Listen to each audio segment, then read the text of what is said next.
क्या आप कंसीव करना चाहते हो और वेट आपका इशू है, क्या आप ऑलरेडी प्रेग्नेंट हो लेकिन ओबेसिटी है, तो इस वजह से आप में और आपके बच्चे में क्या इफ़ेक्ट हो सकता है और उसको हम कैसे कम कर सकते हैं या कैसे मैनेज कर सकते हैं।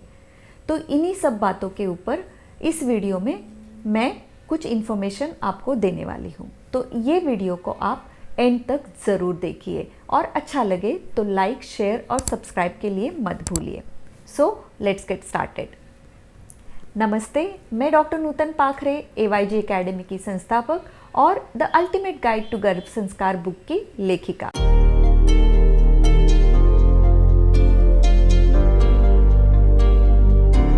सबसे पहले हमें ये जानना है कि ओबेसिटी होती क्या है।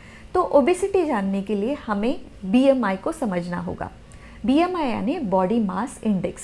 आपके डॉक्टर आपको ये बात बता देंगे या आप भी इसको काउंट कर सकते हैं। आपका वेट डिवाइडेड बाय आपकी हाइट इन मीटर स्क्वायर, इससे आपका BMI निकलता है। तो अगर आपका BMI 25 से 30 के कैटेगरी में आता है तो ओवरवेट में गिना जाएगा। अगर आपका BMI 30 के ऊपर आता है तो आप ओबेस हो सकते हो। अगर आप ऑलरेडी प्रेग्नेंट हो और ओबेसिटी है और BMI 30 से ज़्यादा है तो हम उसका परिणाम आपके ऊपर और आपके बच्चे के ऊपर क्या हो सकता है ये हम देखते हैं। Pregnant women already going through a lot of physiological imbalance or physiological changes, we can say. It is natural, your body is able to cope up with it, but weight ज़्यादा होने की वजह से थोड़े से कॉम्प्लिकेशन बढ़ सकते हैं, जैसे कि जेस्टेशनल हाइपरटेंशन, जेस्टेशनल डायबिटीज़। इन दोनों के बारे में मैंने एक अलग वीडियो बनाया है। अगर आपको इसके बारे में जानकारी लेनी है तो वो वीडियो को आप ज़रूर देखिए। अब देखते हैं कि इन दोनों की वजह से इवन हार्ट के ऊपर असर होता है। इम्पॉर्टेंट वाइटल ऑर्गन जो शरीर में होते हैं जैसे लंग्स, लीवर, पैनक्रियाज, इन सभी बातों पे भी उसका नेगेटिव इम्पैक्ट हो सकता है। तो इसकी वजह से इवन बच्चे का पोषण भी कम हो सकता है। Specifically vitamin D and folic acid जो बच्चे के ग्रोथ एंड डेवलपमेंट के लिए बहुत ज़रूरी होता है, वो पहुंच नहीं पाता है। अब हम जानते हैं कि इसकी वजह से चाइल्ड बर्थ के समय कुछ प्रॉब्लम होते हैं क्या? तो हाँ, डिफ़िकल्टी हो सकती है, चाइल्ड बर्थ प्रोलॉन्ग हो सकता है या सी सेक्शन के चांसेस बढ़ सकते हैं और इंजरी के चांसेस भी बढ़ते हैं, क्योंकि बच्चे का वेट जो एवरेज वेट से भी ज़्यादा बढ़ सकता है एंड इसीलिए चाइल्ड बर्थ के समय कॉम्प्लिकेशन हो सकते हैं। दूसरी बात, न्यूरल ट्यूब डिफेक्ट्स। इसमें स्पाइना बाइफिडा और एनेंसेफली, ये दो डिफेक्ट्स बहुत देखे जाते हैं। अब ये होता क्या है? स्पाइनल कॉर्ड डिफेक्ट्स या स्पाइनल बाइफिडा मतलब क्या है कि इसमें स्पाइनल कॉर्ड एक्सपोज हो जाती है क्योंकि स्पाइनल कॉलम उसको कवर नहीं कर पाती और इसकी वजह से बच्चे में डिसेबिलिटी आने के चांसेस है।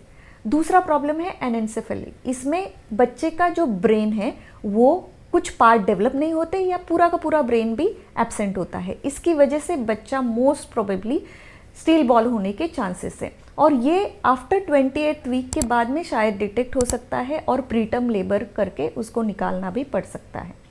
अब देखते हैं कि बच्चे में अगर बच्चा डिलीवर हो भी गया, उसका थोड़ा सा वेट ज़्यादा है लेकिन वो वेट उसके लेटर लाइफ में भी प्रॉब्लम कर सकता है। ऐसे बच्चे ओबेस होने के चांसेस है और क्वालिटी ऑफ लाइफ ऐसे बच्चों की थोड़ी सी डिप्राइव हो जाती है। ऐसे बच्चों में लेटर ऑन हार्ट डिसीज़ या डायबिटीज़, ब्लड प्रेशर, ये भी होने के चांसेस है। तो चाइल्ड बर्थ के समय कॉम्प्लिकेशन तो है ही, बच्चे के लिए भी प्रॉब्लम है, आपके लिए भी प्रॉब्लम है और इसकी वजह से हमें ये सभी प्रॉब्लम को अगर मैनेज करना है तो आपकी डाइट, डिसिप्लिन और लाइफस्टाइल को मैनेज करना बहुत ज़रूरी है। तो अब हम आगे जानते हैं कि आप कैसे इसको मैनेज कर सकते हैं और ये सभी परिणाम हैं उसको प्रिवेंट कर सकते हैं। तो सबसे पहले हम बात करेंगे डाइट मॉडिफिकेशन में मोस्टली आपको vitamin D and folic acid rich food आपके डाइट में इंक्लूड करना है। तो ऐसे फूड कौन से हैं?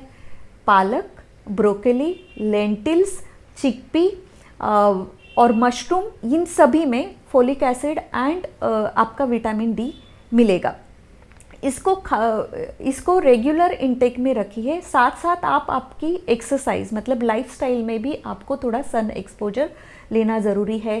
कुछ एक्टिविटी है जैसे walking, swimming, yoga practice include करनी होगी।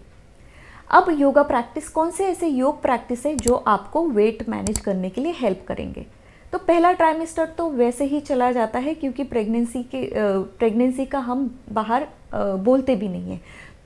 तो भी अगर आप ये वीडियो देख रहे हो और आप पहले ट्राइमेस्टर में हो तो ख्याल रखिए कि आप ये प्रैक्टिस आपके प्रीनेटल टीचर के अंदर जल्दी से जल्दी शुरू कर दीजिए। पहले ट्राइमेस्टर में स्टेबिलिटी लाने की कोशिश होती है। आप और आपके बच्चे दोनों स्टेबलाइज होना बहुत ज़रूरी है। नॉशिया, वोमिटिंग, ये भी दूसरे भी चीज़ें आप फेस कर रहे हो, तो इसके साथ साथ वेट भी है। तो इसीलिए आप अगर ये योगा प्रैक्टिस करें तो आपको फ़ायदा हो सकता है। जैसे कि सुखासन है, वज्रासन है, ये सिंपल प्रैक्टिसेस पहले ट्राइमेस्टर में ज़रूर आप करिए। उसके साथ साथ प्राणायाम की प्रैक्टिस, सिंपल ब्रीदिंग प्रैक्टिस आप इंक्लूड कर सकते हो। अब दूसरे ट्राइमेस्टर में मोस्टली आपको बहुत अपॉर्चुनिटी मिलती है कि आप स्ट्रेंथ बिल्डिंग वाले प्रैक्टिसेस इंक्लूड करें। उसमें आप एक्सरसाइज भी इंक्लूड करके, क्योंकि योग और एक्सरसाइज दोनों डिफरेंस है, दोनों एक नहीं है।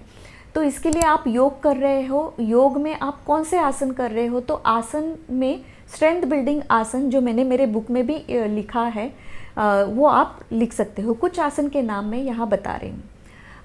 एक है वीरासन, वॉरियर पोज, दूसरा त्रिकोणासन, तीसरा मार्जरीयासन और चौथा भद्रासन।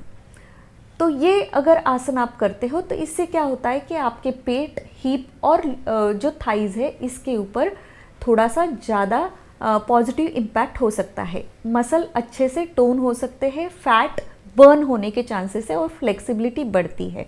बैठने वाले आसन जैसे वज्रासन, सुखासन और भद्रासन, इसमें आपका जो ब्लड फ्लो है वो यूट्रस की तरफ अच्छी तरह से होता है एंड इसीलिए बच्चे का पोषण ठीक तरीके से होने के चांसेस है। तो इसके बाद में आप जो लोम विलोम प्राणायाम है, भ्रामरी प्राणायाम है और उज्जयी प्राणायाम है, इन प्राणायाम को भी आप सेकेंड ट्राइमेस्टर में ऐड कर सकते हैं। पहले ट्राइमेस्टर में सिर्फ आप ब्रीदिंग अवेयरनेस की तरफ फोकस करिए और दूसरे और तीसरे ट्राइमेस्टर में ये प्राणायाम की प्रैक्टिस भी करिए। अगर प्राणायाम ठीक से किया जाए तो उसके बहुत ही अच्छे परिणाम आते हैं और आपके शरीर में ब्लड सर्कुलेशन के साथ साथ आपका माइंड भी बहुत रिफ्रेश हो सकता है। इसीलिए आपको इन प्रैक्टिस को आपके प्रेगनेंसी के दौरान इंक्लूड करना ज़रूरी है। इस तरीके से हम इस टॉपिक को यही समाप्त करते हैं। I hope this video is helpful. तो प्लीज़ आप लाइक, शेयर और सब्सक्राइब करने के लिए मत भूलिए। धन्यवाद।